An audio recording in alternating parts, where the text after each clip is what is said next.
مسلمانوں کا ماضی و حال اور مستقبل کے لیے لاہے عمل۔ میں اس سے پہلے اپنی تقریروں میں مسلمانوں کی اجتماعی حالت کا تفصیلی جائزہ لے کر یہ بتا چکا ہوں کہ اس وقت ہماری زندگی کے ایک ایک شعبے میں کیا کیا خرابیاں پائی جاتی ہیں اور ان کے اسباب کیا ہیں۔ آج کی تقریر میں مجھے یہ بتانا ہے کہ ہمارے پاس وہ کیا پروگرام ہے جس سے ہم خود یہ توقع رکھتے ہیں اور آپ کو بھی یہ توقع دلا سکتے ہیں کہ وہ خرابیوں کی اصلاح کا مفید اور کارگر ذریعہ بن سکتا ہے۔ واقعہ یہ ہے کہ ہم اپنا ایک مستقل اور عالمگیر مقصد رکھتے ہیں، اور وہ یہ ہے کہ ہر اس نظام زندگی کو مٹایا جائے جس کی بنیاد خدا سے خود مختاری اور آخرت سے بے پرواہی اور انبیاء علیہم السلام کی ہدایت سے بے نیازی پر ہو، کیونکہ وہ انسانیت کے لیے تباہ کن ہے، اور اس کی جگہ وہ نظام زندگی عملاً قائم کیا جائے جو خدا کی اطاعت، آخرت کی یقین اور انبیاء کے اتباع پر مبنی ہو، کیونکہ اسی میں انسانیت کی فلاح ہے۔ ہماری تمام مساعی کا اصل مقصود یہی ہے، اور ہمارا ہر پروگرام خواہ وہ کسی محدود وقت اور مقام ہی کے لیے کیوں نہ ہو، اسی راہ کے کسی نہ کسی مرحلے کو طے کرنے کے لیے ہوتا ہے۔ ہم سب سے پہلے یہ انقلاب خود اپنے وطن پاکستان میں لانا چاہتے ہیں، تاکہ پھر یہی ملک دنیا کی اصلاح کا ذریعہ بنے۔ اور پاکستان کی موجودہ خرابیوں سے اگر ہم بحث کرتے ہیں تو صرف اس لیے کہ یہ اس مقصد کی راہ میں حائل ہے، لہٰذا آپ یہ گمان نہ کریں کہ ہمارے لیے ان خرابیوں کی اصلاح بجائے خود کوئی مقصد ہے، یا یہ کہ ہم ایک بگڑے ہوئے نظام کو محض مرمت کر دینے پر اکتفا کرنا چاہتے ہیں۔ نہیں، میں کہتا ہوں کہ اگر یہ خرابیاں موجود نہ ہوتی تب بھی ہم اپنے اسی مقصد کے لیے کام کرتے جس کو اول روز سے ہم نے اپنے سامنے رکھا ہے۔ ہمارا وہ مقصد ایک دائمی اور ابدی اور عالمگیر مقصد ہے، اور ہر حالت میں ہمیں اسی کے لیے کام کرنا ہے، خواہ کسی گوشہ زمین میں وقتی طور پر ایک نوعیت کے مسائل درپیش ہوں یا دوسری نوعیت کے۔ پچھلی تاریخ کا جائزہ۔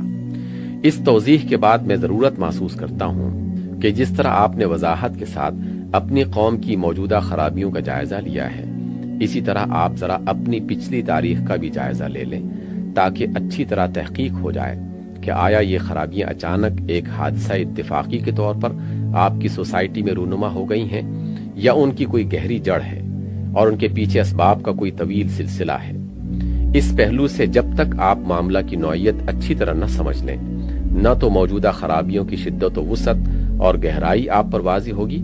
نہ اصلاح کی ضرورت ہی کا احساس پوری طرح ہو سکے گا، اور نہ یہی بات سمجھ میں آ سکے گی کہ ہم یہاں جزوی اصلاح کی کوششوں کو لا حاصل کیوں سمجھتے ہیں،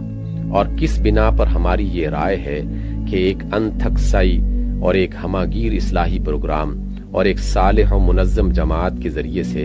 جب تک یہاں نظام زندگی میں اساسی تبدیلیاں نہ کی جائیں گی، کوئی مفید نتیجہ چھوٹی موٹی تدبیروں سے برآمد نہ ہو سکے گا۔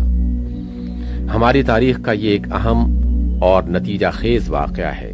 کہ ہمارے ملک پر 19ویں صدی میں، اسی پچھلی صدی میں جو موجودہ صدی سے پہلے گزر چکی ہے، ہزاروں میل دور سے آئی ہوئی ایک غیر مسلم قوم مسلط ہو گئی تھی،